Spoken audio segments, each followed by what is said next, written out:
രോഗസൗഖ്യ പ്രാർത്ഥനയ്ക്ക് പ്രവേശിക്കുകയാണ്. അച്ഛനോട് ചേർന്ന് പ്രാർത്ഥിക്കുക. കർത്താവായ ദൈവമേ, ഈ നിമിഷം മുഴുവൻ ദൈവവചനത്തിലൂടെ എന്നെ നയിച്ചതിന് ഞാൻ നന്ദി പറയുന്നു. എന്റെ കർത്താവേ, ഞങ്ങൾ ഉടമ്പടിയിൽ വെച്ചിരിക്കുന്ന ഓരോ വിഷയത്തിനും അങ്ങയുടെ സഹായം ലഭിക്കുന്നതിനായി ഞങ്ങൾ ഈ ആരാധനയിൽ പങ്കെടുത്ത് പ്രാർത്ഥിക്കുന്നു. കർത്താവേ, ഞങ്ങളുടെ കഴിവ് കൊണ്ടല്ല, അങ്ങയുടെ കൃപയാൽ ഞങ്ങളുടെ സങ്കടങ്ങളെ, ഭാരങ്ങളെ, രോഗങ്ങളെ, ജീവിത പ്രതിസന്ധികളെ, പ്രശ്നങ്ങളെ പരിഹരിക്കുന്നതിനായി അങ്ങ് പറഞ്ഞതുപോലെ ചെയ്ത് ജീവിച്ചുകൊണ്ട് ഞങ്ങൾ അങ്ങയുടെ ഉടമ്പടിയുടെ സാക്ഷികളായി മാറുന്നതിനായി പുനഃസമർപ്പണം ചെയ്യുന്ന കർത്താവേ, ഞങ്ങളെ ഓരോരുത്തരെയും അനുഗ്രഹിക്കണമേ. ഗർഭിണികളെ അനുഗ്രഹിക്കണമേ. പ്രസവത്തിന് പാടുണ്ടാകും, ക്ലേശകരമായിരിക്കും ഡോക്ടർ പറഞ്ഞവരെ, ഗർഭസ്ഥ ശിശുവിന് കേടുള്ളവരെ ഇപ്പോൾ അനുഗ്രഹിക്കണമേ. വിവാഹം ഒത്തുവരാത്തവരെ, മക്കൾ ഇല്ലാത്തവരെ, ഭവനരഹിതരെ, ജോലിയും വേലയും കൂലിയുമില്ലാതെ അനുദിന ജീവിതത്തിന് കഷ്ടപ്പെടുന്നവരെ ഏറ്റെടുക്കണമേ. കർത്താവേ, വിസ പ്രോസസ്സിംഗിനായി, വിസ പുതുക്കുന്നതിനായി വിഷമിക്കുന്നവർക്ക് അങ്ങ് സഹായം നൽകണമേ. അവരുടെ കഴിവ് കൊണ്ടല്ല, അങ്ങയുടെ കൃപയാൽ അവരുടെ എല്ലാ തടസ്സങ്ങളും അമ്മേ, പരിശുദ്ധ അമ്മേ, ദേവമാതാവേ, ഇപ്പോൾ മാറ്റണമേ. കർത്താവേ, പലതരത്തിലുള്ള സാമ്പത്തിക ഭാരങ്ങള്, ജീവിത ഭാരങ്ങള്, ജീവിത തടസ്സങ്ങള്, സമാധാനമില്ലാത്ത അവസ്ഥകള് യേശു ക്രിസ്തുവിന്റെ ഉന്നതമായ നാമത്തിൽ മാറിപ്പോകട്ടെ. കർത്താവേ, രോഗികളെ സമർപ്പിച്ച് പ്രാർത്ഥിക്കുന്നു. രോഗികളെ സമർപ്പിച്ച് പ്രാർത്ഥിക്കുന്നു. കർത്താവേ, ശ്വാസകോശ രോഗികളെ സമർപ്പിച്ച് പ്രാർത്ഥിക്കുന്നു. ഹൃദയ രോഗികളെ സമർപ്പിച്ച് പ്രാർത്ഥിക്കുന്നു. തൊണ്ടേ ക്യാൻസർ ഉള്ളവരെ, തൈറോയ്ഡ് രോഗികളെ, പിൻകഴുത്തിൽ മുഴയുള്ളവരെ, ശിരസിൽ വേദന ഉള്ളവരെ, ശിരസിലെ ഞരമ്പുകള് ബ്ലോക്കായി പോയവരെ, ശരീരത്തിലെ മരവിപ്പുള്ളവരെ, ആഴ്ചക്കുറവുള്ളവരെ, കേൾവിക്കുറവുള്ളവരെ, കൈകാലുകള് തളർന്നു പോയവരെ, ക്യാൻസർ രോഗികളെ, നടുവിന് വേദനയുള്ളവരെ, പൈലക്കോടിന് വേദനയുള്ളവരെ, ഈശോയെ ഈ നിമിഷം അടിപ്പിണർ പോലെ ദൈവികമായ ശക്തി അവരിലേക്ക് ആവശ്യിക്കട്ടെ. യേശുവിന്റെ നാമത്തിലെ മാരക രോഗങ്ങള്, വേദികളെ യേശുവിന്റെ നാമത്തിലെ മാറിപ്പോട്ടെ.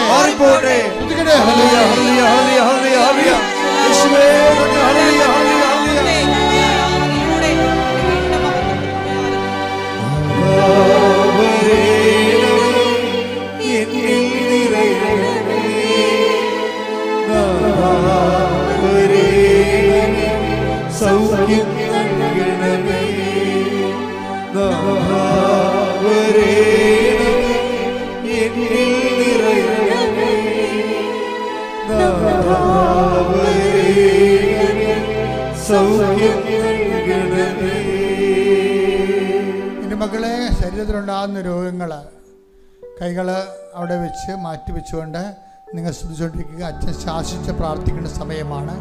കൈകൾ മാറ്റിക്കൊണ്ട് ശരീരത്തിൽ വിവിധ രോഗങ്ങളുള്ള ഇടങ്ങളിലേക്ക് സ്ഥലങ്ങൾ കൈകൾ മാറ്റിക്കൊണ്ട് ഇടിമുഴക്കം പോലെ സ്തുതിക്കട്ടെ. ഹല്ലേലൂയ.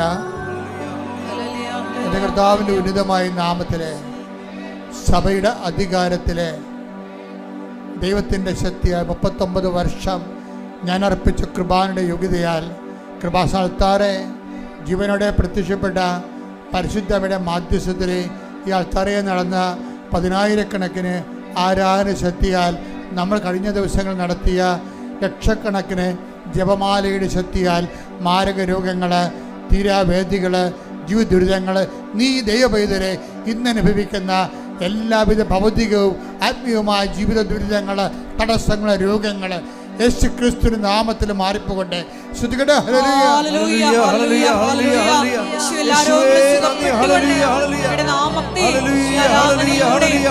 വീണ്ടും മഹത്വപ്പെടുത്തണമേ.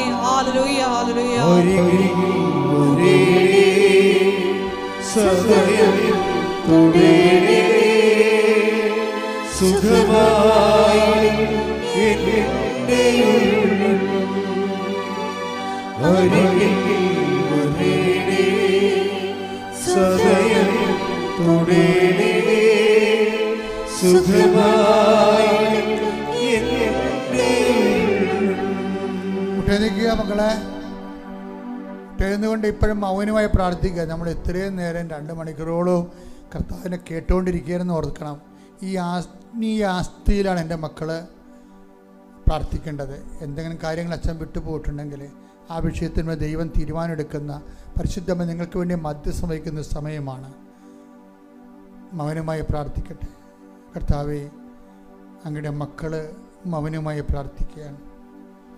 കെട്ട വചനങ്ങളിൽ ജീവിച്ചു കൊള്ളാവുന്ന മനസ്സുകൊണ്ട് തീരുമാനമെടുത്തുകൊണ്ട് ഉടമ്പടിയുടെ ജനത, ഉടമ്പടി വഴി അങ്ങയുടെ അവകാശവും ഓഹരിയുമാകുന്ന ജനത, അങ്ങയുടെ വാഗ്ദാനങ്ങൾക്ക് നേരവകാശികളായവർ ഈ നിമിഷം അങ്ങയുടെ തിരുസന്നിധി നിന്നെ നാഥനും രക്ഷകനുമായി ഏറ്റുപറഞ്ഞുകൊണ്ട് നിൻ്റെ ആരാധനയുടെ താഴ്വരയിലെ, സിയോൻ മലയിലെ, ഹൊറേബ് മലയിലെ, സിനായി മലകളിലെ എല്ലാം ആവശ്യിച്ചതേ ആരാധ്യമായ നിൻ്റെ ചരിത്ര ചൈതന്യം, വിടുതലിൻ്റെ ചൈതന്യം അങ്ങയുടെ മക്കളിലേക്ക് ആവശ്യിക്കട്ടെ എന്ന് പ്രാർത്ഥിക്കുന്നു. കാറ്റായി, കടലായി അങ്ങയുടെ ശക്തി മക്കളിലേക്ക് ആവശ്യിക്കട്ടെ എന്ന് പ്രാർത്ഥിക്കുന്നു. ഞങ്ങളുടെ പിതാക്കന്മാരെ മരുഭൂമിയിലെ പകൽ മേഘസ്തംഭവും രാത്രി തീത്തൂണുമായി നയിച്ച ദൈവത്തിൻ്റെ ചൈതന്യം ഈ നിമിഷം യേശുക്രിസ്തുവിന്റെ നാമത്തിൽ കൃപാസ്ഥാനത്താറ് ജീവനോടെ പ്രത്യക്ഷപ്പെട്ട പരിശുദ്ധ അമ്മയുടെ മാധ്യസ്ഥതയിൽ നിങ്ങൾക്ക് ആവശ്യിക്കട്ടെ. നിങ്ങളുടെ മാർഗ തടസ്സങ്ങൾ, ജീവിത ദുരിതങ്ങൾ, രോഗങ്ങൾ ഈ നിമിഷം യേശുക്രിസ്തു നാമത്തിൽ നീങ്ങിപ്പോകട്ടെ. സ്തുതിക്കട്ടെ. ഹല്ലേലൂയ.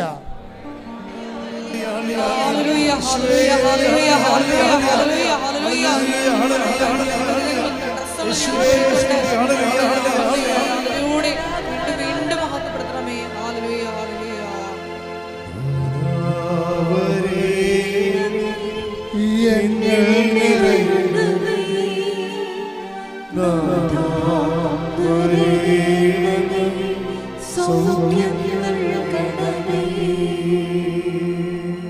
സമാപനാശീർവാദം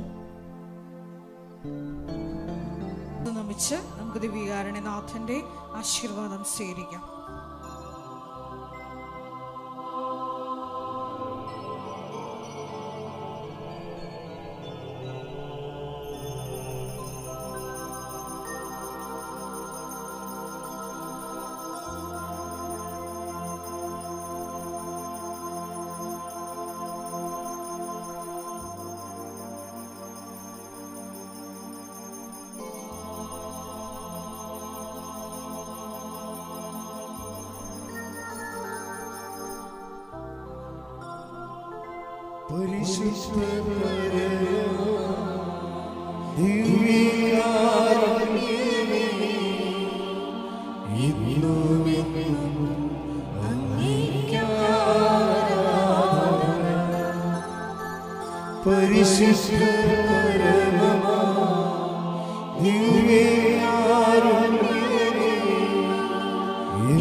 ആദ്യമായി ഈ കൃപാസനം അൾത്താരയിൽ, പവിത്രമായ അൾത്താരയിൽ വന്ന് എനിക്ക് സാക്ഷ്യം പറയാൻ അനുഗ്രഹിച്ച ദേവകുമാരനും കൃപാസനം മാതാവിനും ആയിരം നന്ദി അർപ്പിക്കുന്നു.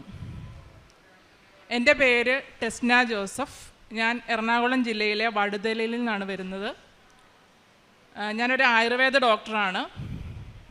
ഞാനിപ്പോൾ നാഷണൽ ഹെൽത്ത് മിഷൻ കാസർഗോഡിൽ ആയുർവേദ ഡോക്ടറായിട്ട് 1.5 വർഷമായിട്ട് സേവനം ചെയ്തു വരികയാണ്. ഞാൻ ആദ്യമായിട്ട് ഇവിടെ ഉടമ്പടി എടുത്തത് 2022 ഒക്ടോബർ 3-ാം തീയതിയാണ്. അപ്പോൾ എൻ്റെ ജീവിതത്തിലെ ഏറ്റവും വലിയൊരു ആഗ്രഹം എന്ന് പറഞ്ഞാൽ ഒരു ഗവൺമെൻറ് സർവീസിൽ ആയുർവേദ ഡോക്ടറായിട്ട് പ്രവേശിക്കുക, വർക്ക് ചെയ്യുക എന്നുള്ളതായിരുന്നു. അപ്പം എൻ്റെ കോഴ്സ് കഴിഞ്ഞിട്ട് സത്യം പറഞ്ഞാൽ ഒരു 10 വർഷത്തോളമായി. ഞാൻ ഈ ആയുർവേദ മേഖല പൊതുവേ ഗവൺമെൻറ് സർവീസ് നല്ല കോമ്പറ്റീഷൻ ഉള്ളൊരു ഫീൽഡാണ്. അപ്പോൾ ഞാൻ എൻ്റെ പ്രാർത്ഥനാ ജീവിതം മുമ്പൊന്നും അത്ര മെച്ചപ്പെട്ടതായിരുന്നില്ല. ഒരു സാധാരണ ക്രിസ്ത്യാനി ജീവിതമായിരുന്നു ഞാൻ നയിച്ചുകൊണ്ടിരുന്നത്. ഞായറാഴ്ച പള്ളിയിൽ പോവുക, സന്ധ്യാപ്രാർത്ഥന ചിലപ്പം മുടങ്ങാറുണ്ട്. അങ്ങനെ ഒരു സാധാരണമായിട്ടുള്ളൊരു ക്രിസ്ത്യാനി ജീവിതമാണ് ഞാൻ നയിച്ചുകൊണ്ടിരുന്നത്. ഞാൻ ഉടമ്പടി എടുക്കാൻ കാരണം ഈ ഒരു PSC എക്സാം വരുന്നുണ്ട്. അതിനോടനുബന്ധിച്ചാണ് എന്നോട് ഒരു ബന്ധു പറഞ്ഞതിൻ്റെ അടിസ്ഥാനത്തിലാണ് ഞാൻ കൃപാസനത്തിൽ വന്ന് ഉടമ്പടി എടുക്കാൻ തീരുമാനിച്ചത്.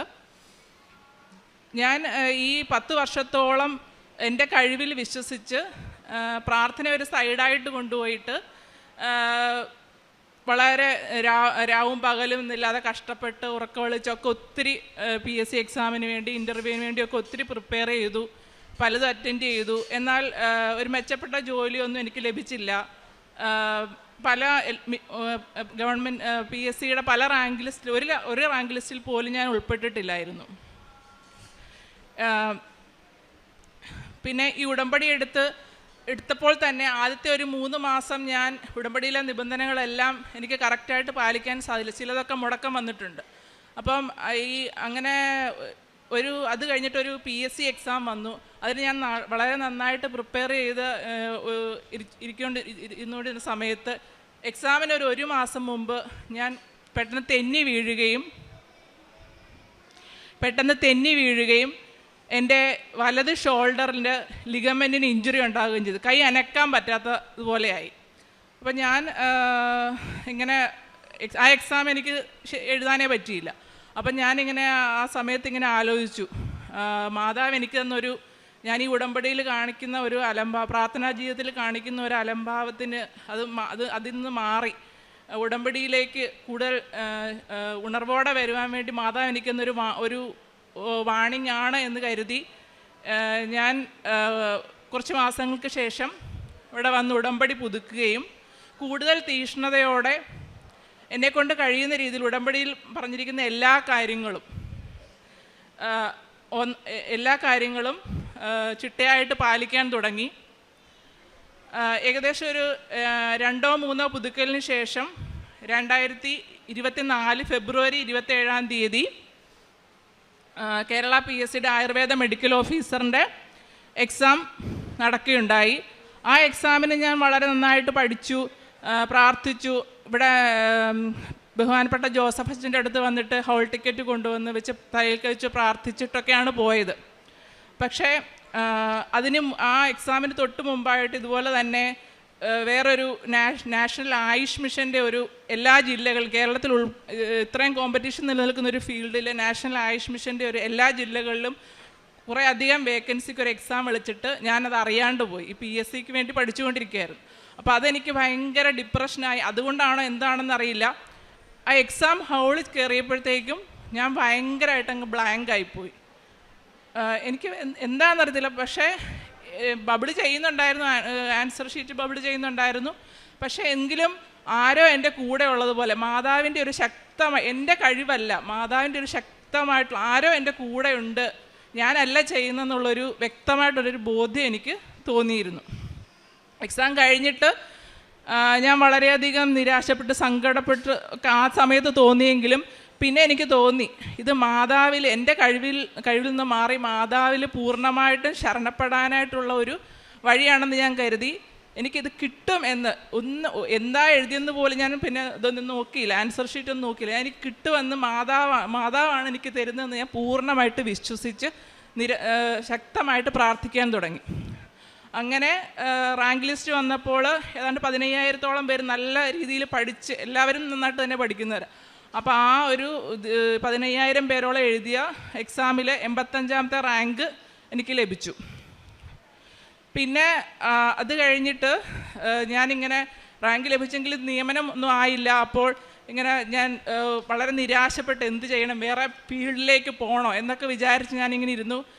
ഒരു ദിവസം എനിക്ക് ഭയങ്കര നിരാശ തോന്നിയിട്ട് ഞാൻ വർക്ക് ചെയ്യുന്ന സ്ഥലത്തു നിന്ന് ഉച്ച കഴിഞ്ഞ് ലീവ് എടുത്തിട്ട് ഇവിടെ വന്നു, കൃപാസനത്തിൽ വന്നു, ഒറ്റയ്ക്ക് വന്നു. എന്നിട്ട് എനിക്ക് അങ്ങനെ ഒരു പ്രേരണ തോന്നി. എന്നിട്ട് ഞാൻ ഇവിടെ വന്നിരുന്നിട്ട് എൻ്റെ കാര്യങ്ങളൊക്കെ ഞാനിങ്ങനെ ഒരു പേപ്പറിൽ എഴുതി, എൻ്റെ ഇതുവരെ നടന്നിട്ടുള്ള കാര്യങ്ങൾ, വിഷമങ്ങളൊക്കെ എഴുതി ഇങ്ങനെ പ്രാർത്ഥിച്ചുകൊണ്ടിരുന്നപ്പോൾ ഇവിടെ സാക്ഷ്യം പറയുന്ന, ഇവിടെ അറ്റൻഡ് ചെയ്യുന്ന ഫാദർ എന്താണെന്നറിയത്തില്ല, യാദൃശ്ചികമായിട്ട് എന്നെ വിളിച്ചിട്ട് എൻ്റെ കാര്യങ്ങൾ ചോദിച്ചിട്ട് എൻ്റെ കൃപാസന മാതാവിൻ്റെ മധ്യസ്ഥതയിൽ എൻ്റെ തലയിൽ കൈവച്ച് പ്രാർത്ഥിച്ചിട്ട് അച്ഛൻ പറഞ്ഞു, നീ വേറെ ഫീൽഡിലൊന്നും പോകണ്ട. അപ്പം ഞാൻ പറഞ്ഞു, ഇനിയും വേറൊരു ഓപ്ഷനില്ല, ഈ PSC നാമിൻ്റെത് ഞാൻ അറിഞ്ഞില്ല, പിന്നെ വേറൊരു ഓപ്ഷൻ ഇല്ല എന്ന് ഞാൻ വിശ്വസിച്ചു. പക്ഷെ അച്ഛൻ എൻ്റെ തലയിൽ കഴിച്ചിട്ട് പ്രാർത്ഥിച്ചു പറഞ്ഞു, നീ വേറൊരു ഫീൽഡിലും പോകണ്ട, ഈ ഫീൽഡിൽ തന്നെ നിനക്ക് നല്ലൊരു ജോലി കിട്ടും എന്ന് പറഞ്ഞു. ഞാനത് വിശ്വസിച്ചു പ്രാർത്ഥിച്ചു പോയി. ഒരു 15 ദിവസം കഴിഞ്ഞപ്പോൾ നാഷണൽ ഹെൽത്ത് മിഷൻ്റെ കാസർഗോഡ് ഒറ്റ ഒരു വേക്കൻസിക്ക് വേണ്ടി ഒരു എക്സാം നോട്ടിഫിക്കേഷൻ വന്നു. ഞാൻ ഒന്നും പ്രിപ്പയർ ചെയ്യാതെയാണ് ആ എക്സാമിന് പോയത്. ചുമ്മാ തലേ ദിവസം ട്രെയിൻ കയറി അങ്ങ് പോയി. അവിടെ ചെന്നു ആ എക്സാം എഴുതി. ഓരോ എക്സാമിനും ഞാൻ ഉടമ്പടി, കാശുരൂപവും ഉപ്പും തൈലവും ഒക്കെ ഉപയോഗിച്ചിട്ടാണ് എക്സാം എഴുതുന്നത്, പ്രാർത്ഥിച്ചിട്ടാണ് എക്സാം എഴുതുന്നത്. ആ എക്സാമിൻ്റെ റിസൾട്ട് വന്നു. ഏകദേശം 300 പേരോളം എഴുതിയ എക്സാമിൽ ഫസ്റ്റ് റാങ്ക് തന്നെ റിട്ടേൺ എക്സാമിന് എനിക്ക് കിട്ടി. അത് കഴിഞ്ഞിട്ട് ഇൻ്റർവ്യൂ വന്നു. ഇൻ്റർവ്യൂവിനാണെങ്കിൽ എല്ലാവർക്കും ഒറ്റ വേക്കൻസി ഉള്ളൂ. ഇതിന് കുറച്ച് കോമ്പറ്റീഷൻ ഉള്ളതുകൊണ്ട് ആ ഇൻ്റർവ്യൂ പാനലിൽ ഇരുന്നവർക്കൊക്കെ കാസർഗോഡ് അതിൻ്റെ ഏരിയയിലുള്ള ആർക്കെങ്കിലും ഈ ജോലി കൊടുക്കണം എന്നായിരുന്നു ആഗ്രഹം. പക്ഷെ അവിടെയും ഒരാൾ എനിക്ക് വേണ്ടി ശക്തമായിട്ട് വാദിച്ചു, എനിക്ക് തരണം എന്ന്. അവിടെ വാക്ക് തർക്കം പോലെ നമുക്ക് അതിൻ്റെ ഇത് മനസ്സിലാവും. അപ്പോൾ ഇൻ്റർവ്യൂ കഴിഞ്ഞ് കുറച്ച് നാൾ കഴിഞ്ഞിട്ട് എനിക്ക് മനസ്സിലായത് അത് ആലപ്പുഴയുള്ള ഒരാളായിരുന്നു എന്ന്. കാരണം അവിടെ അങ്ങനെ വരേണ്ട ഒരു ആവശ്യമില്ല. ആ ബാധിച്ച ആൾ ആലപ്പുഴയുള്ളവർ. മാതാവിൻ്റെ ഒരു ഇടപെടലായിട്ട് ഞാൻ അതിനെ കാണുന്നു. പിന്നെ ആ ഇൻ്റർവ്യൂവിനും എനിക്ക് ഫസ്റ്റ് മാർക്ക് തന്നെ കിട്ടി. ഒരു പോസ്റ്റ് എനിക്ക് തന്നെ ലഭിച്ചു. ഞാനിപ്പം 2025 ജാനുവരി 13 അവിടെ ജോയിൻ ചെയ്തു. ഇപ്പോൾ 1.5 വർഷത്തോളമായിട്ട് അവിടെ വർക്ക് ചെയ്യുകയാണ്. അത് മാതാവ് എൻ്റെ ജീവിതത്തിൽ അതിശക്തമായിട്ട് എന്നെ സ്വാധീനിക്കുന്നുണ്ടെന്നുള്ളതിൻ്റെ എൻ്റെ കൂടെ ഉണ്ടെന്നുള്ളതിൻ്റെ ഒരു തെളിവായിട്ട് എനിക്ക് വളരെ ആത്മാർത്ഥമായിട്ട് തോന്നുന്നൊരു കാര്യമാണ്. പിന്നെ എനിക്കുണ്ടായൊരു രോഗസൗഖ്യം എന്ന് പറഞ്ഞാൽ, എൻ്റെ 2 ഓവറിയിലും എൻഡോമെട്രിയോട്ടിക് സിസ്റ്റ് എന്നാണ് പറയുക, ആ സിസ്റ്റുകളുണ്ടായിരുന്നു. അത് ഞാൻ അറിഞ്ഞില്ല. എനിക്ക് സാധാരണ ഇങ്ങനെയുള്ളവർക്ക് നല്ല ലക്ഷണങ്ങൾ, ഹെവി ബ്ലീഡിങ് ഒക്കെ ഉണ്ടാകുന്നു. എനിക്ക് യാതൊരു ലക്ഷണവും, ശരീരം നന്നായിട്ട് മെലിയുന്നുണ്ടായിരുന്നു, വേറെ യാതൊരു ലക്ഷണവും ഇല്ല. ഒരു ദിവസം ഭയങ്കര അക്യൂട്ടായുള്ളൊരു പെയിൻ വന്നിട്ട് പോയി സ്കാൻ ചെയ്തപ്പോഴാണ് മനസ്സിലായത് 2 ഓവറിൽ നല്ല വലുപ്പമുള്ള സിസ്റ്റുകളായിരുന്നു. അപ്പം ആ സിസ്റ്റ് എന്തായാലും അപ്പം കണ്ടുപിടിച്ചുകൊണ്ട് പെട്ടെന്ന് തന്നെ സർജറി ചെയ്തു. പക്ഷേ ആ സിസ്റ്റിൻ്റെ പ്രത്യേകത എന്ന് വെച്ചാൽ, അത് എത്ര സർജറി ചെയ്താലും എത്ര സർജറി ചെയ്താലും ഒരു 80% അതെപ്പോഴും റെക്കറൻസ് ചെയ്യാനുള്ളൊരു ചാൻസ് ഉള്ളൊരു സിസ്റ്റമാണ് എത്ര സർജറി ചെയ്താലും.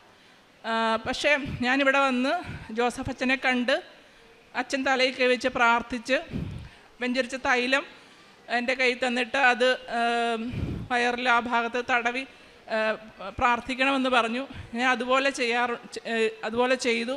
അതുപോലെ എല്ലാ ദിവസവും പ്രത്യക്ഷീകരണ പ്രാർത്ഥന ചൊല്ലുമ്പോഴും സായാഹ്ന പ്രാർത്ഥന ചൊല്ലുമ്പോഴും മറ്റ് പ്രാർത്ഥനാവസരങ്ങളിലുമൊക്കെ ഉടമ്പടി തൈലം അവിടെ പുരട്ടി ഞാൻ പ്രാർത്ഥിക്കാറുണ്ട്. അതിനുശേഷം കൃപാസന മാതാവ് എന്നെ തൊട്ട് സുഖപ്പെടുത്തി. അതിനുശേഷം എനിക്ക് ആ അസുഖത്തിൻ്റെതായ ഇത്രയോ വർഷങ്ങളായി, 2020 മറ്റോ കണ്ടുപിടിക്കപ്പെട്ടതാണ്. അത് നോർമലി അതിൻ്റെ ഇതാണെങ്കിൽ പെട്ടെന്ന് തന്നെ അടുത്ത സിസ്റ്റം ഉണ്ടായി വരികയാണ്. ഇതുവരെ എനിക്ക് അതിൻ്റെതായ യാതൊരു ലക്ഷണവും ഇല്ല. മാതാവ് എന്നെ പൂർണ്ണമായിട്ടും തൊട്ട് സുഖപ്പെടുത്തി. പിന്നെ ഞാൻ ഉടമ്പടി എടുത്തതിന് ശേഷം ഉടമ്പടിയിൽ ചെയ്ത പ്രേക്ഷിത പ്രവർത്തനം എന്ന് പറഞ്ഞാൽ, എറണാകുളത്തായിരുന്നപ്പോൾ എറണാകുളം ജനറൽ ഹോസ്പിറ്റലിൽ ക്യാൻസർ വാർഡ് സന്ദർശിച്ച് അവിടെയുള്ളവർക്ക് കൃപാസനം പത്രം വിതരണം ചെയ്യുകയും മാതാവ് എനിക്ക്, കാരണം 10 വർഷത്തോളമായിട്ട് എനിക്ക് ഭയങ്കര തടസ്സമായിരുന്നു. അത് ഇവിടെ മാതാവിൻ്റെ അനുഗ്രഹം കൊണ്ട് മാത്രമാണ് അത്. അപ്പോൾ എനിക്ക് കിട്ടിയ അനുഗ്രഹങ്ങളെപ്പറ്റിയൊക്കെ ഞാൻ അവരുടെ വിവരിച്ചു കൊടുത്ത് അവരെയൊക്കെ ആശ്വസിപ്പിച്ചു, പത്രം വിതരണം ചെയ്തു. പിന്നെ കാസർഗോഡാണെങ്കിൽ കന്നഡയിലും മലയാളത്തിലുള്ള പത്രം റെയിൽവേ സ്റ്റേഷനിലും ബസ് സ്റ്റാൻഡിലും ഓട്ടോ സ്റ്റാൻഡിലും കടകളിലും ഒക്കെ നടന്ന് വിതരണം ചെയ്ത് പ്രാർത്ഥിച്ച് വിശ്വാസ പ്രമാണം ചൊല്ലി ആളുകൾക്ക് കൃപാസനം മാതാവിലൂടെ എനിക്ക് ലഭിച്ച അനുഗ്രഹങ്ങളെപ്പറ്റി വിശദമായിട്ട് തന്നെ പറഞ്ഞു കൊടുത്ത്, സ്ഥലവും എല്ലാം പറഞ്ഞു കൊടുത്ത്, അങ്ങനെയൊക്കെ മാതാവിലേക്ക് ആൾക്കാരെ എത്തിക്കാനായിട്ടുള്ള ഒരു ഭാഗ്യം എനിക്ക് ലഭിച്ചു. പിന്നെ കാരുണ്യപ്രവർത്തിയായിട്ട് ചെയ്യുന്നത്, ഞാൻ എറണാകുളത്ത് ജനറൽ ഹോസ്പിറ്റലിലെ രോഗികൾക്ക് ഫുഡ് ഉണ്ടാക്കി അവിടെ കൊടുക്കാറുണ്ട്. പിന്നെ പല സംഘടനകളിലും ഈ ഭക്ഷണ കിറ്റ് വിതരണം ചെയ്യുന്നുണ്ട്. അതിലൊക്കെ ഭാഗഭാക്കാകാറുണ്ട്. പിന്നെ നമ്മുടെ കാസർഗോഡാണെങ്കിലും നമ്മൾ പാലിയേറ്റീവ് കെയർ യൂണിറ്റിൻ്റെ ഭാഗമായിട്ട് വർക്ക് ചെയ്യേണ്ടി വരും. അപ്പം അവിടെ രോഗികളെ സന്ദർശിക്കുമ്പോൾ അവരെ എന്നെക്കൊണ്ട് കഴിയുന്ന രീതിയിൽ മാക്സിമം അവർക്ക് ആശ്വാസം തരുന്ന രീതിയിൽ അവരോട് സംസാരിക്കുകയും, അതുപോലെ ഡ്രസ്സിങ്ങിനും ഭക്ഷണത്തിനുമൊക്കെ ബുദ്ധിമുട്ടുന്നവർക്ക് ഡ്രസ്സിങ്ങിൻ്റെയൊക്കെ കിറ്റ് മേടിക്കാനുള്ള എമൗണ്ട്, അല്ലെങ്കിൽ അവിടെ തന്നെ ഭക്ഷണ കിറ്റ് വിതരണം അതിനുള്ള എമൗണ്ട്, അങ്ങനെയുള്ള അതിനുള്ളൊക്കെ പൈസ കൊടുത്ത് സഹായിക്കാറുണ്ട്. പിന്നെ എൻ്റെ ആത്മീയ ജീവിതത്തിലാണ് അതിഭയങ്കരമായിട്ടുള്ളൊരു വ്യത്യാസം സംഭവിച്ചത്. നേരത്തെ ഞാനൊരു സാധാരണ നോർമൽ രീതിയിൽ ജീവിച്ചുകൊണ്ടിരുന്ന ഞാൻ ഇപ്പോൾ 6 മാസം കൂടുമ്പോഴൊക്കെ ആയിരുന്നു കുമ്പസാരിച്ചു കൊണ്ടിരുന്നത്. ഇപ്പം 2 ആഴ്ച കൂടുമ്പോൾ കുമ്പസാരിക്കും, മാക്സിമം പോയാൽ 1 മാസം. അങ്ങനെ കുമ്പസാരിക്കാൻ തുടങ്ങി, പേഴ്സണലായിട്ട് പ്രാർത്ഥിക്കാൻ തുടങ്ങി. പിന്നെ ബൈബിൾ വായന ജീവിതത്തിൻ്റെ ഒരു ഭാഗമായി. അതുപോലെ അച്ഛൻ്റെ ധ്യാനങ്ങൾ മുടങ്ങാതെ കേൾക്കാറുണ്ട്. പിന്നെ പ്രാർത്ഥനാ ജീവിതം കുറച്ചുകൂടെ മെച്ചപ്പെട്ടു, ആത്മീയ ജീവിതം വളരെയധികം മെച്ചപ്പെട്ടു. എൻ്റെ ജീവിതത്തിൽ വലിയൊരു മാറ്റമാണ് ഈ ഉടമ്പടി എടുത്തതിന് ശേഷം ഉണ്ടായ. എൻ്റെ ജീവിതകാലം മുഴുവൻ എന്നെക്കൊണ്ട് പറ്റുന്ന അത്രയും നാളും ഉടമ്പടിയിൽ പോകാൻ മാതാവ് എന്നെ പ്രത്യേകം കൈപിടിച്ച് ഇവിടോട്ട് കൊണ്ടുവരണം, അതിനുവേണ്ടിയാണ് ഞാൻ പ്രാർത്ഥിക്കുന്നത്. മാതാവ് എന്നെ എപ്പോഴും ഉടമ്പടിയിൽ നിന്ന് മാറിപ്പോകാതെ അങ്ങനെ തന്നെ ജീവിക്കാൻ എന്നെ അനുഗ്രഹിക്കണമെന്നാണ് എനിക്ക് പ്രാർത്ഥിക്കാനുള്ളത്. എന്നെക്കൊണ്ട് പറ്റുന്ന അത്രയും കാലം ഉടമ്പടിയുടെ ജീവിതത്തിൽ ജീവിക്കണമെന്നാണ് എൻ്റെ ആഗ്രഹം. മാതാവിനും ഈശോയ്ക്കും 1000 നന്ദി പറഞ്ഞുകൊണ്ട് എൻ്റെ അനുഭവസാക്ഷി ഇവിടെ നിർത്തും. പരിശുദ്ധ മാതാവേ, അമ്മയുടെ അൾത്താരയിൽ പ്രതീക്ഷിക്കുന്നതിൻ്റെ സാക്ഷിയായി സാക്ഷ്യം പറയാൻ ഞങ്ങളെ ഒരുക്കിയതിന് അമ്മ മാതാവിനോടും ഈശോയോടും ഞങ്ങൾ നന്ദി പറയുന്നു. എൻ്റെ പേര് സുജിത. ഞാൻ അങ്കമാലി കാലടി. എൻ്റെ ഹസ്ബൻഡ്, മക്കൾ, ഞങ്ങൾക്ക് 3 മക്കളാണ്. ഒരാൾ വന്നിട്ടില്ല. ഞാൻ വരുന്നത് അങ്കമാലി കാലടി കാഞ്ഞൂരിൽ നിന്നാണ്. ഞാൻ ആദ്യമായി ഉടമ്പടി എടുത്തത് ജനുവരി 12, 2023 ജനുവരി 12-നാണ്. എൻ്റെ ചേച്ചി വഴിയാണ് ഞാൻ ഇവിടെ കൃപാസനത്തിൽ ആദ്യമായി വന്നത്. ഇവിടെ സാക്ഷ്യം പറയാൻ ഞാൻ വൈകിയതിൽ ഈശോയോടും മാതാവിനോടും ഞാൻ മാപ്പ് ചോദിക്കുന്നു. എൻ്റെ ആദ്യത്തെ സാക്ഷ്യം എന്ന് പറയുന്നത്, ഞങ്ങൾ ഉടമ്പടി എടുത്ത് അന്ന് വൈകുന്നേരം വീട്ടിൽ ചെന്ന് പ്രാർത്ഥിച്ചു കൊണ്ടിരുന്നപ്പോൾ, സന്ധ്യാപ്രാർത്ഥന കഴിഞ്ഞ് ബൈബിൾ വായിച്ചു കൊണ്ടിരുന്നപ്പോൾ വലിയൊരു സുഗന്ധാഭിഷേകത്തോടെ മാതാവ് ഞങ്ങളെ അനുഗ്രഹിച്ചു. പിന്നെ പലപ്പോഴായി പച്ചത്തിരിയിലും നീലത്തിരിയിലും മാതാവിൻ്റെ പല രൂപങ്ങൾ ഞങ്ങളെ കാണിച്ചു തന്ന മാതാവ് ഞങ്ങളെ അനുഗ്രഹിച്ചു. പിന്നെ രണ്ടാമത്തെ സാക്ഷ്യം എന്ന് പറയുന്നത് എൻ്റെ കുഞ്ഞിനെ കുറിച്ചുള്ള സാക്ഷ്യമാണ്. എൻ്റെ കുഞ്ഞ് ഞാൻ ഉടമ്പടി എടുത്ത് ജൂലൈ മാസത്തിൽ ഞാൻ പ്രഗ്നൻ്റായി. മൂന്നാം മാസമായപ്പോഴാണ് ഞാൻ പ്രഗ്നൻ്റ് ആണെന്ന് അറിഞ്ഞത്. അപ്പോൾ തന്നെ എനിക്ക് BP വളരെ കൂടുതലായിരുന്നു. BP കൂടിയിട്ട് എനിക്ക് പല ഹൈ റിസ്ക് പ്രഗ്നൻസിയാണ് പറഞ്ഞത്.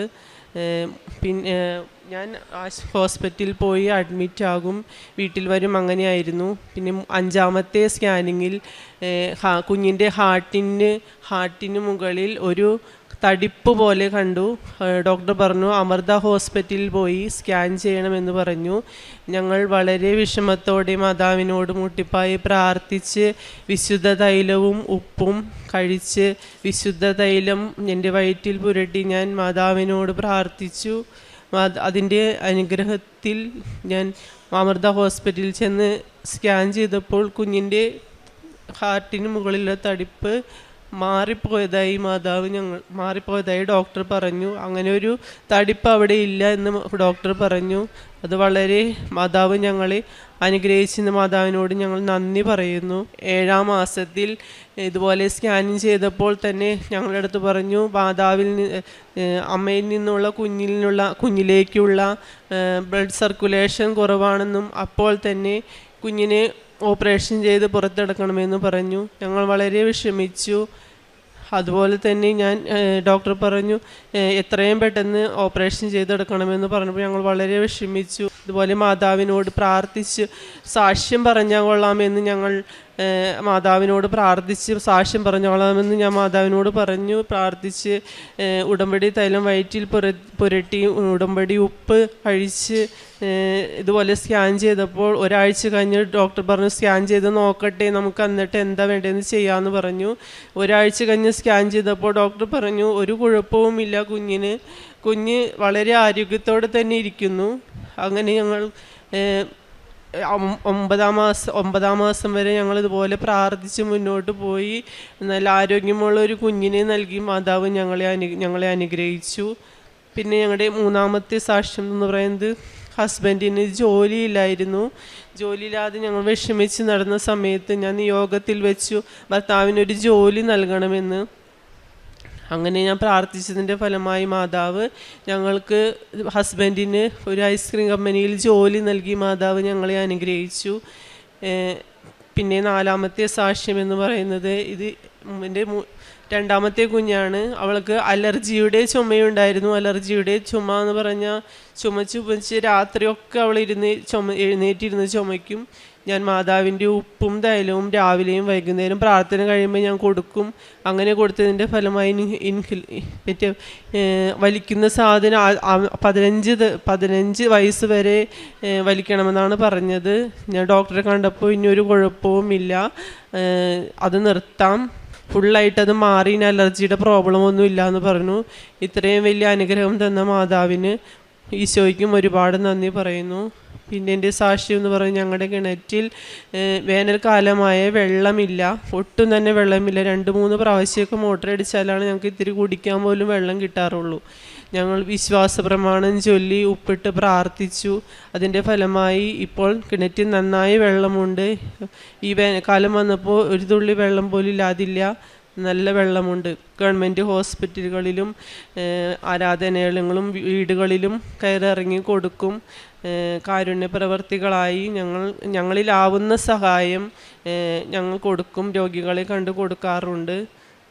പിന്നെ ബൈബിൾ വായന, രാവിലെയും വൈകുന്നേരം പ്രാർത്ഥന മുടക്കാറില്ല, ബൈബിൾ വായിക്കും. ഇനിയും ഞങ്ങൾക്ക് ഉടമ്പടി ജീവിതത്തിൽ മുന്നോട്ട് പോകണമെന്നാണ് ഞങ്ങളുടെ ആഗ്രഹം. ഇത്രയും അനുഗ്രഹം തന്ന മാതാവിനും ഈശോയ്ക്കും ഒരായിരം നന്ദി പറഞ്ഞുകൊണ്ട് ഞങ്ങളുടെ സാക്ഷ്യം നിർത്തുന്നു.